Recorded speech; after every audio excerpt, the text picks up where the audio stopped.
మీ ఎలాంటి వ్యాపార ప్రకటనలకైనా వెంటనే మా ఛానల్ సంప్రదించండి. ప్రస్తుతం మనతో పాటు ప్రముఖ ఆధ్యాత్మికవేత్త జ్యోతిష్య పండితులు బ్రహ్మశ్రీ సుభాష్ శర్మ గారు మనతో ఉన్నారు. గురువుగారితో మాట్లాడుతాం. నమస్కారం గురుగారు. శ్రీమాత్రేనమండి. ఏప్రిల్ మాసంలో గురుగారు సింహరాశి వాళ్ళకి ప్రత్యేకంగా ఎలాంటి పరిస్థితులు ఏర్పడబోతున్నాయి, ఎటువంటి లాభ నష్టాలు మంచి చెడులు ఎదురవుతాయి అంటారు, ఎలాంటి జాగ్రత్తలు తీసుకుంటే ఈ మాసం బాగుంటుంది వీళ్ళందరికీ కూడా? తప్పకుండా తెలియజేస్తానండి. ముందుగా వీక్షిస్తున్న ప్రేక్షకులందరికీ శ్రీమాత్రే నమః, శ్రీ గురుభ్యో నమః. నమో దేవ్యై మహాదేవ్యై శివాయై సతతం నమః. నమ ప్రకృత్యై భద్రాయై నిహతాం ప్రణతాస్మిత. ముఖ్యంగా సింహరాశి వారికి ప్రస్తుత కాలంలో 11వ స్థానంలో గురు సంచారము, అలాగే అష్టమ స్థానంలో శని సంచారం అనేటటువంటిది నడుస్తుంది. అష్టమ స్థానం శని సంచారం అనేటటువంటిది కాస్త ఇబ్బందికరంగానే ఉంటుంది. అలాగే సింహరాశి వారికి ప్రస్తుత కాలంలో 11వ స్థానంలో గురు సంచారం అనేటటువంటిది యోగదాయకంగా, అంటే గురువు అనుకూలంగా ఉన్నప్పటికీ కూడా శని అనుకూలంగా లేడు కాబట్టి కాస్త మధ్యమ ఫలితాలు అనేటటువంటివి ఎక్కువగా ఉంటూ ఉంటాయి. అంటే మధ్యమ ఫలితాలు అని అంటే కనుక అంత హైప్ అని చెప్పలేము, అంత లో అని చెప్పలేకుండా అది కేవలం ఈ మాసం వరకు మాత్రమే. ఎందుకంటే చాలామంది మళ్ళీ ఇవన్నీ సంవత్సర ఫలితాలు అనుకున్నారనుకోండి, పప్పులో కాలేసినట్టే. కాబట్టి ఈ నెలలో మాత్రం కాస్త జాగ్రత్తగా ఉండండి. ఎందుకు అని అంటే కనుక ప్రస్తుత కాలంలో వీళ్ళకు ఆర్థిక పరమైనటువంటి భారం పెరుగుతుంది. ఇప్పటి నుంచే ప్రారంభమవుతుంది ఆర్థిక భారం పెరగడము, అప్పుల ఊబిలో కూడుకుపోవడము, ఆరోగ్య భంగం ఏర్పడము, లేదు అని అంటే కనుక ఇతరులతో శత్రుత్వం ఏర్పడము, అయిన వాళ్ళే శత్రువులుగా మారిపోయేటటువంటి లక్షణాలు ఏర్పడము, ఇలాంటివి చాలా మట్టుకు జరిగేటటువంటి సూచనలు వీళ్ళ జీవితంలో ఏర్పడుతూ ఉంటాయి.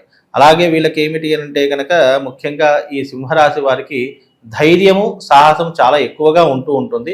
కానీ ఎంత ధైర్యం ఉన్నప్పటికీ, ఎంత సాహసం ఉన్నప్పటికీ కూడా కొన్నిసార్లు వీళ్ళకు తెలియకుండానే వీళ్ళు అనుకోనటువంటి సంఘటనలు, అంటే చిక్కులు, చికాకులు, పోలీస్ స్టేషన్ వ్యవహారాదులు, కోర్టు వ్యవహారాదుల్లో చిక్కులలో ఇరుక్కునేటటువంటి పరిస్థితులు ఏర్పడతాయి. మంచి చేయబోయి వీళ్ళ ఏదో తెచ్చుకుంటారంటారు. తప్పకుండా ఇతరులకు మంచి చేద్దాము అని పోయినటువంటి ప్రతి ఒక్క సింహరాశి వారు వీళ్ళకు చెడుదిరయ్యేటటువంటి అవకాశాలు, చుక్కెదురయ్యేటటువంటి అవకాశాలు ఎక్కువగా ఉంటాయి. కాబట్టి సింహరాశి వారు ఇప్పటి నుంచి కాస్త జాగ్రత్తగా ఉండే ప్రయత్నం చేసుకోవాలి. అనవసరమైనటువంటి విషయాల్లో అస్సలు కలగజేసుకోకూడదు. డబ్బు లావాదేవీల విషయాల్లో నువ్వు జోక్యం చేసుకోకూడదు. ముఖ్యంగా అప్పుల విషయం కానీ, షూరిటీ విషయంలో కానీ చాలా జాగ్రత్తగా ఉండే ప్రయత్నం చేసుకోవాలి. లేదు అని అంటే కనుక వాళ్ళు ఇతరు ఎవరికైతే సహాయం చేద్దామని కూడా వాళ్ళు బాగానే ఉంటారు, కానీ ఇతడు మాత్రం ఇబ్బందుల పాలయ్యేటటువంటి లక్షణాలు ఎక్కువగా ఉంటాయి. అందుకే నమ్మి మోసపోతారని అంటారు చూసారా, అలాంటి వారికి సింహరాశి వారు ఇప్పుడు జాగ్రత్తగా ఉండేటటువంటి ప్రయత్నం చేసుకోవాలి.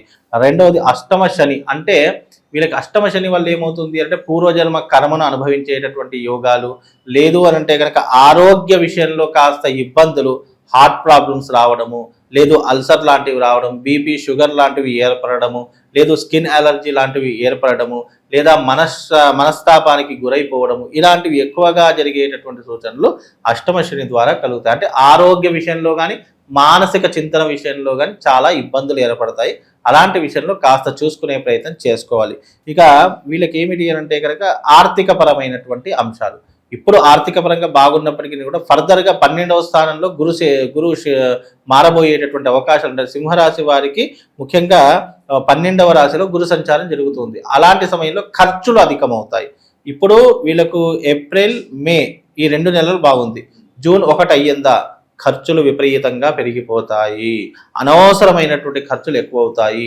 ఇంట్లో ఫంక్షన్స్ చేయడం కానీ, లేదు అని అంటే కనుక ఏదైనా అట్మాస్ఫియర్ ఏర్పాటు చేసుకోవడం కానీ, లేదా విహారయాత్రలకు వెళ్ళడం కానీ, ఇలాంటి వాటికి ఎక్కువగా డబ్బులు ఖర్చు అవుతాయి.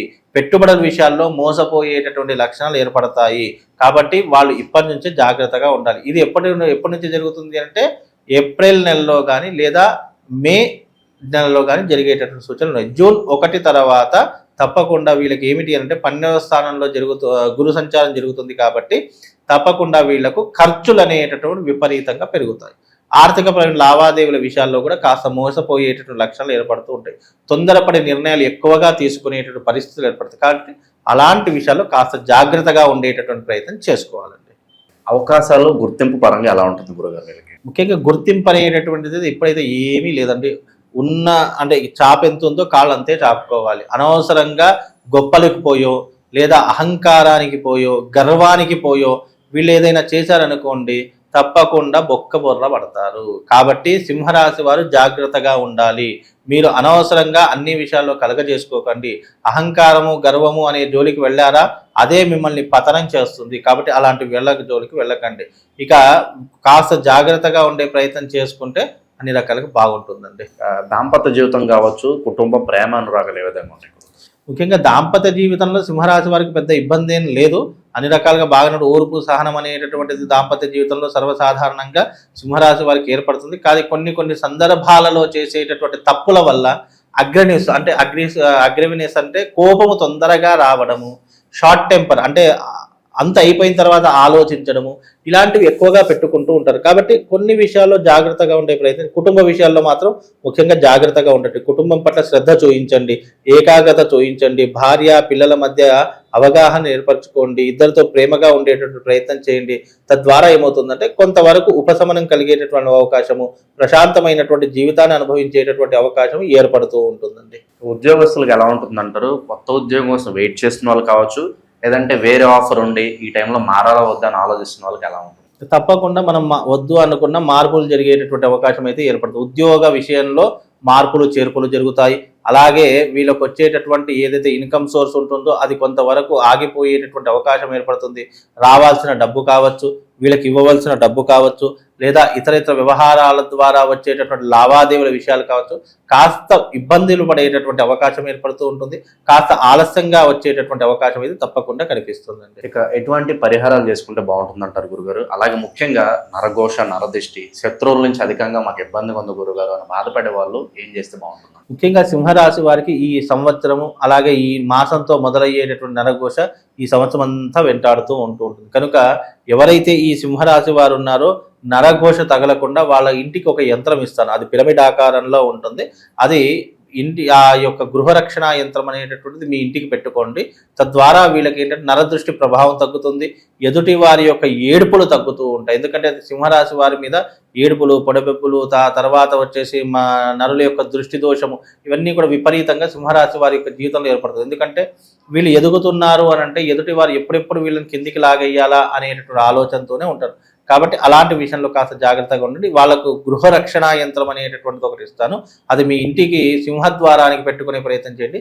తద్వారా ఈ నరదృష్టి దోషం తగ్గిపోతుంది. ధనపరంగా కాస్త ఇబ్బందికర వాతావరణం మాట్లాడుకుందాం. ధనం నిలబడడానికి ఏం చేస్తే బాగుంటుంది? ముఖ్యంగా ఆర్థిక పరంగా బలాన్ని పుంజుకోవడానికి మనకు అదృష్ట యోగాన్ని, పాజిటివ్ ఎనర్జీని మనం గెయిన్ చేసుకోవాలి, నింపుకోవాలి. ఎక్కడ దొరుకుతుంది పాజిటివ్ ఎనర్జీ, ఎలా వస్తుంది పాజిటివ్ ఎనర్జీ అంటే యజ్ఞయాగాదుల ద్వారా మనకు అదృష్ట యోగం అనేటటువంటిది సిద్ధిస్తుంది. పూర్వకాలంలో కూడా ఎంతో మంది ఋషులు, ఎంతో మంది దేవతలు, సత్పురుషులు అందరూ కూడా పాజిటివ్ ఎనర్జీ ఎలా పొందారు, అదృష్టాన్ని ఎలా సంపాదించుకున్నారు, యజ్ఞయాగము ద్వారానే అదృష్టాన్ని సంపాదించుకున్నారు. అలాగే రాబోయేటటువంటి ఏప్రిల్ మాసంలో 20వ తారీఖు అక్షయ తృతీయ ఏర్పడబోతుంది. అక్షయ తృతీయ రోజున సింహరాశి వారికి చెప్తున్నాను, సింహరాశి వారు తప్పకుండా రండి. ఎందుకు అంటే అష్టమ శని నడుస్తుంది. అలాగే వాళ్లకు ఈ జూన్ 1వ తారీఖు నుంచి ద్వాదశ స్థానంలో గురు సంచారము, అంటే డబ్బు పరంగా లావాదేవీల పరంగా చాలా కష్టపడతారు. అలాంటి కష్టాన్ని బయటపడడానికి, అలాంటి కష్టం నుంచి వీళ్ళు ఆర్థికపరమైనటువంటి ఇబ్బందులు దూరం అయిపోవడానికి తప్పకుండా ఈ అక్షయ తృతీయ రోజున జరిగేటటువంటి ఈ ధనాకర్షణ తంత్రయాగంలో పాల్గొనండి. తద్వారా వీళ్ళకి ఏంటంటే ఒక రక్షణ కవచాన్ని ఇస్తాను. అలాగే వీళ్ళకి ఏంటంటే ఒక ధనాకర్షణ యంత్రము, అలాగే ఒక శివశక్తి స్ఫటికలింగం కూడా వీళ్ళకి ఇస్తాను. తద్వారా వీళ్ళకి ఏంటంటే ఆర్థిక పరమైనటువంటి ఇబ్బందులు జరగకుండా కొంతవరకు ఉపశమనం కలిగేటటువంటి అవకాశం ఏర్పడుతుంది. ఈ రాశి వాళ్ళకి ఓవరాల్గా ఏ విధంగా ఉంటుందో మంచి విశ్లేషణ అందించారు. ధన్యవాదాలు.